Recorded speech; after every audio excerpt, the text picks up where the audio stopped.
Hello and welcome to another edition of Issues with JIDE. Here we'll talk about actions and inactions of those who shape our political and national landscape and how these impact us positively or otherwise. I'm Ibrahim Shita. Today on the show, despite hardship, CBEX Fraudsters rob Nigerians of 1.3 trillion naira. In the course of the program, we take your questions, but first subscribe to our YouTube channel for questions in the comment section. It's important to mention that we can only read comments with human names and ones based on subject matter. Joining me via the master himself, all the way from Adoekiti, I believe so. Babajide Kolade-Toju. Good to see you, BK. Hello, Ibrahim. Yeah, good to see you, BK. Welcome to the show. Thank you. We are on the road. I'm inclined to do this stopping by the side of the road because the network could be terrible if I were to do it in the course of my journey. But this is a program we take seriously. We do not miss it, and we are choosing to do it today. That's right. I say thank you, BK, for keeping a date with us today and with our audience. Now, very quickly, because of your transit nature, on April 15th, 2025, the CBEX digital platform, trading platform crashed, allegedly wiping out over 1.3 trillion naira from investors' accounts. This is coming despite warnings. What factors would you say contributed to the public's susceptibility to such schemes, and how can investors' education be improved to prevent future occurrences?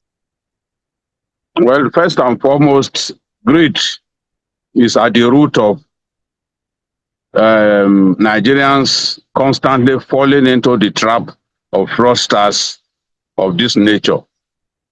Any venture where you are promised 100% ROI, return on investment, is not something that anybody should get involved in.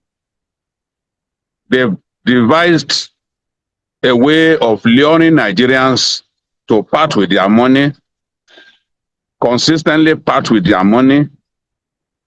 They give them a lot of money in return. But that is like luring a man into the lion's cage, only to have him devoured. They will first give you tons of cash, but after a while, you will be denied access to their platform, and you will then regret having anything to do with them. The Bible says in Proverbs 20:17 that food gained by fraud tastes sweet, but one ends up with a mouth full of gravel. It also says that a person who gets money dishonestly is like a bird that hatches eggs he didn't lay. In the prime of life, he will lose his riches, and in the end, he is nothing but a fool. So the person who allows himself to be conned in this way is nothing but a fool. Then Proverbs 28:22 says, greedy people try to get rich quick, but don't realize they are headed for poverty. That's the Bible in Proverbs 28:22, saying greedy people try to get rich quick, but don't realize that they are headed for poverty. I want to take one more verse, one more biblical verse. 1 Timothy 6:9-10 says, but people want to get rich, keep toppling into temptation, and are trapped by many stupid and harmful desires that plunge them into destruction and ruin. Verse 10 says, for the love of money is a root of all kinds of evil. Some people in their eagerness to get rich have wandered away from the faith and caused themselves a lot of pain. So we have to tell ourselves the truth. A lot of our people are greedy. You want to do business with a platform, an online platform that promises you tremendous cash in return for your investment. Unbelievable return on investment. You have not bothered to find out if they were actually registered with the Securities and Exchange Commission. You plunge headlong into it. And at the end of the day, look at what has happened. About 1.3 trillion has been lost. Look at what some of the facts that we have garnered on this CBEX. More than $935 million have already been lost. More than $935 million have already been lost. And that translates to about 1.5 trillion naira. They promise you that they will double your investment in 30 days. They also promise you that if you bring in other people, that you are going to be rewarded. And they will do that. They will do that in the first few days.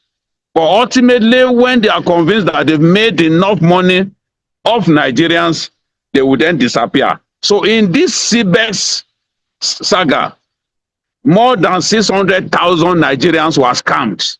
600,000 is a very huge number of people to be scammed at a time when Nigerians are struggling to survive. In these difficult times, why should 600,000 people fall victim of CBEX? It all has a lot to do with greed. And the EFCC had warned Nigerians about the activities of these Ponzi fellows involved in Ponzi schemes. But our people won't listen. In fact, when you talk to them, you try to talk them out of the idea, they will think you don't want them to make money. You know? So CBEX branded itself as a next generation AI driver involved in crypto trading and a tremendous wealth platform. So many Nigerians were easily sold in on the idea of investing with CBEX. They gave the impression that they had connections with the Chinese government. They gave the impression that they had ties with Canada. So a lot of our people were simply fooled.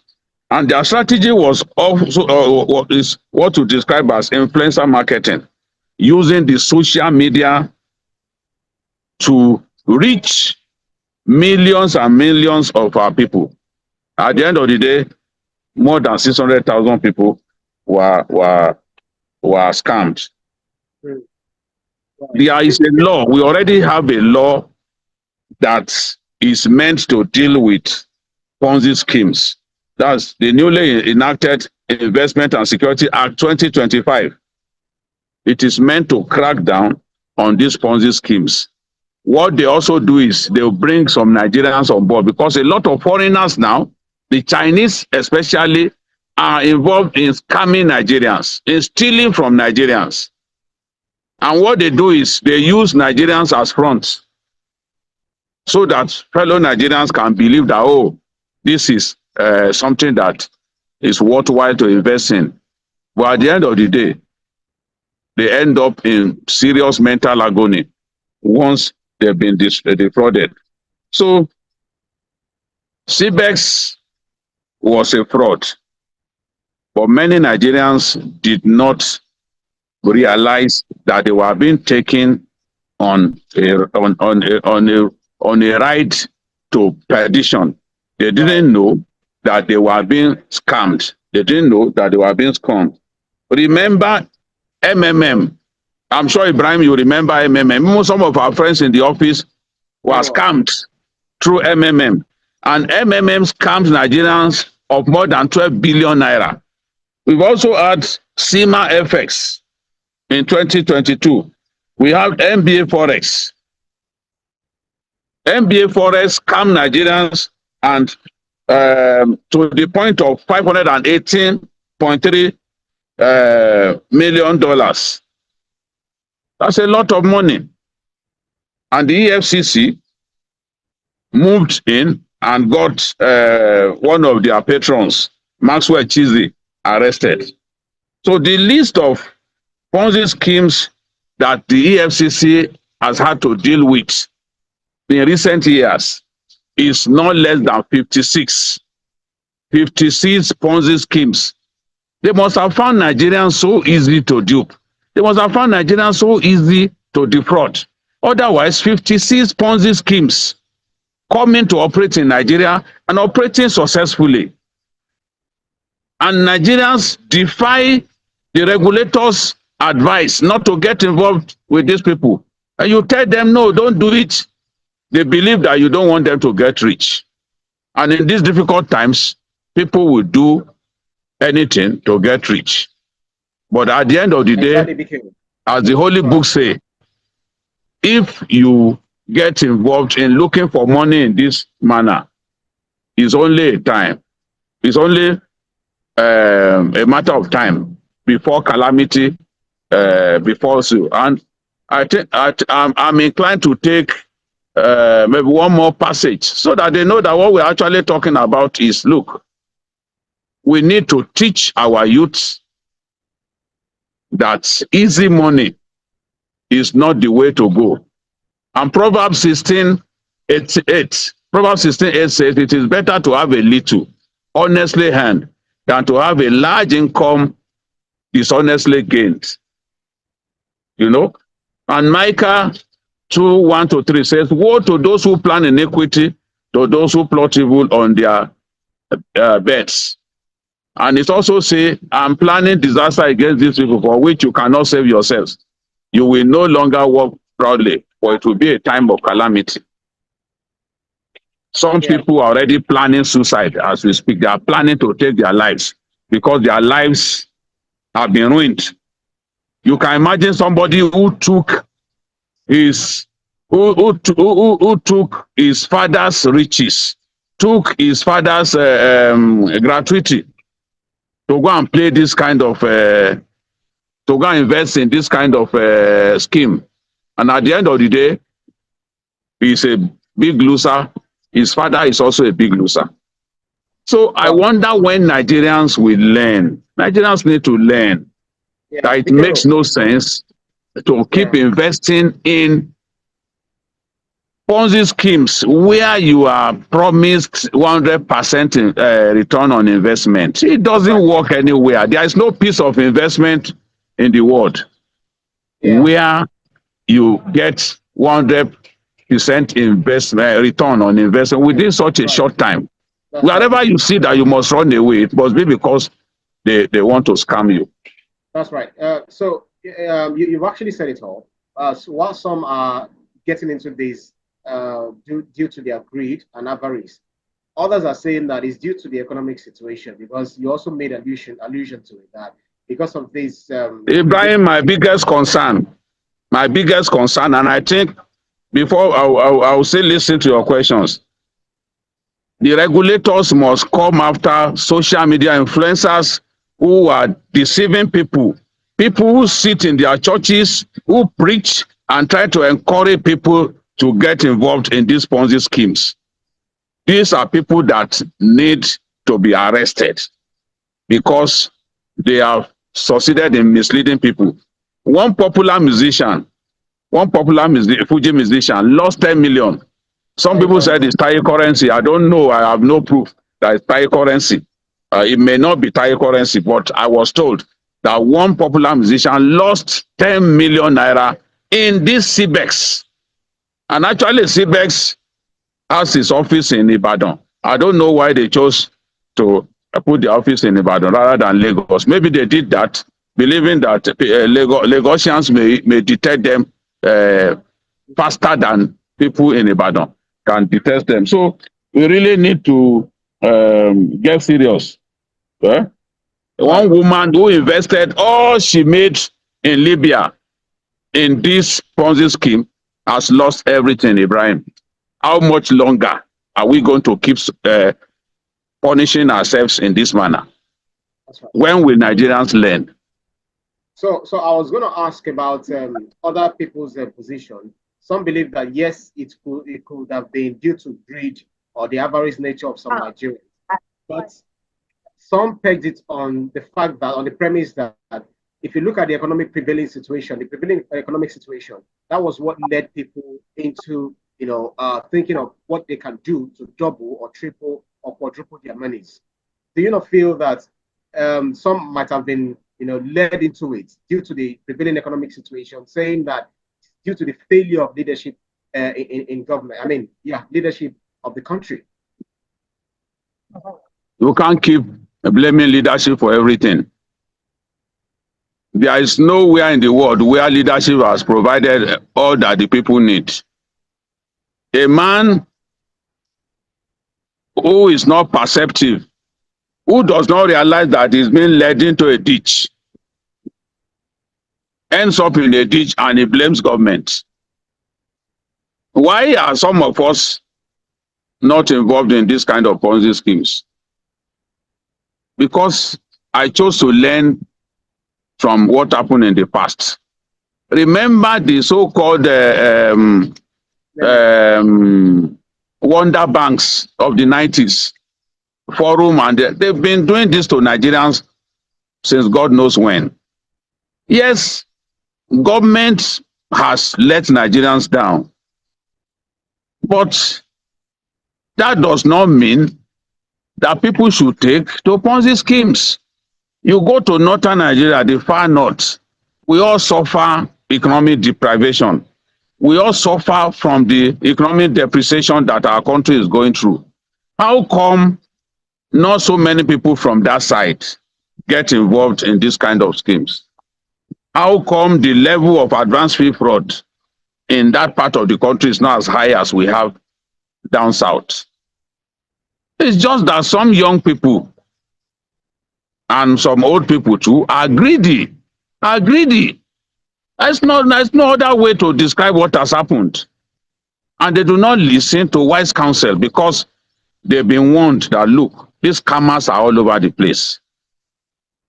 Don't fall into their trap. A man who is minded to fall into this kind of trap, no matter what government does, even if government, stealing, for example, some people who have so much, they are still inclined to steal. Do you know that somebody who is a billionaire, he still doesn't see anything wrong in stealing? There's something called kleptomania. It's a disease. It's a disease that afflicts the mind. Somebody has so much money, but it takes so much joy in stealing. Not because he has not got money. So don't fall for all these arguments that, oh, it is the failure of government. Everything is failure of government. A man cannot run his family, cannot run his home properly. He finds a way to blame government. A man, through his own wayward ways, has not been able to match the level of his mates. It is still government that he finds a way to blame. You want to get rich quickly. It's like saying, okay, the Yahoo boys too. It's like saying the Yahoo boys are also victims of government. It's like saying Yahoo boys are all over the place because of the failure of government. No, those who are minded to steal, those who are minded to be fraudulent, there's nothing anybody can do about them. They are greedy by nature. They want to make money quickly, and it all ends in anguish, humiliation, and sometimes suicide for such people. So it's CBEX today. Who knows who is coming to Nigeria tomorrow? And there will always be mugus. There will always be mugus who will fall for their tricks. We have an obligation to speak to our young people that, look, hard work pays. Easy money does not lead anybody anywhere. It is the person who is desperate for easy money that gets scammed at the end of the day. That's right. Akimbola Olushe says, good evening, BKO and Ibrahim. Happy Easter. It's important to know that it's only dishonesty and greedy people, according to BKO, wants to enrich themselves in a dubious way. I didn't pity any of them. Nelson Adufe says, examples should be made of the CBEX fraudsters and the fraudulent investors who are just reaping their foolishness. Regardless, CBEX operators should be used as example for other Baba Ijebu and schemers. Another one, Angela Umusu says, so people lost 1.3 trillion naira to CBEX. and the government still hasn't arrested anybody. If this happened in a serious country, heads would be rolling by now. Nigeria, who did this to us? Tajuddin Okonkwo says, this CBEX thing is just MMM with better graphics and English. Nigerians love quick money like it's a love language. Vivian Obiekwe says, hardship everywhere and people are still falling for get-rich-quick schemes. But let's be honest, when you have no hope in the system, even a fraud starts to look like a miracle. And the last comment here, Chukweme Kaja, says, SEC didn't license them, EFCC didn't warn them, CBN didn't monitor them. But now that 1.3 trillion naira has evaporated, everyone is acting surprised. We are being led by spectators. My final question to you, is that if you look at financial fraud, often involves cross-border transactions necessitating international collaboration. And my question is, how do you think Nigeria can enhance cooperation with international partners to track and recover funds lost to the schemes like CBEX? I think Nigeria needs to, especially the Nigerian police and the office of the NSA, need to continue to work with its partners to identify these fraudsters wherever they are, so that they can be brought to justice. Hush Puppy as a fraudster was very popular. Many young people in our country wanted to be like Hush Puppy because he was wearing designer dresses and all that, and we saw him living a life of luxury, always flaunting his wealth before people, and they knew that he was a first grade, premium grade fraudster. So what needs to be done is for government to work, for AFCC to work with its partners abroad, work with Interpol, so that these guys can be brought back to Nigeria to face justice. I've seen many people scam Nigerians and flee abroad, including Nigerians. There was a woman who, along with her husband, fleeced people of their money in Abuja, and when they had had their fill, they decided to leave the country. You know, so every investment, risk is involved in every investment, but there are some investments with little risk, and they promise Nigerians that, look, there are little or no risk in this. By the time you are dealing with them, you then discover that, oh, you have been involved in a Ponzi scheme, you have been conned, so you lose your money. You believe that, oh, the level of risk is low, but you may never recover by the time that you are effectively fleeced. And they usually don't have corporate offices, and people don't really know their owners. They are not registered, they are not regulated. So Nigerians should put on their thinking cap. Nigerians should not allow people who have evil intentions to just come, take their money in these difficult times and escape. CBEX must be one of the biggest scams in Nigerian history, to have walked away with 1.3 trillion naira and to have scammed about 600,000 Nigerians. It's a hefty fraud, modern day fraud, you know. So I know that it's difficult to tell a man who is looking for money that, look, don't go there. It's not easy. A lot of our guys who are even betting, it's tough for them to survive. But they bring all they have, they go and bet. They bring all they have, they go and bet. They have a high rate of loss, but they don't mind. They believe that one day they will be lucky. That one day will never come. It may never come, but they are always confident. They are always optimistic that one day they will succeed. Because look, let's face it, these guys involved in these Ponzi schemes, they have found a way of gaining the trust of their victims. They have found a way of gaining the trust of the ordinary people. And before those ordinary people realize it, it is too late.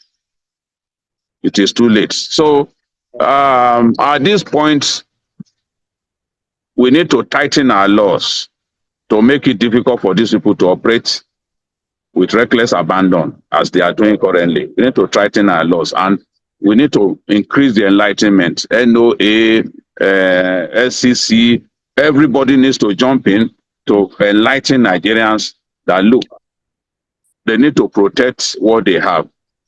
Don't allow evil people to come scam you of the little resources at your disposal.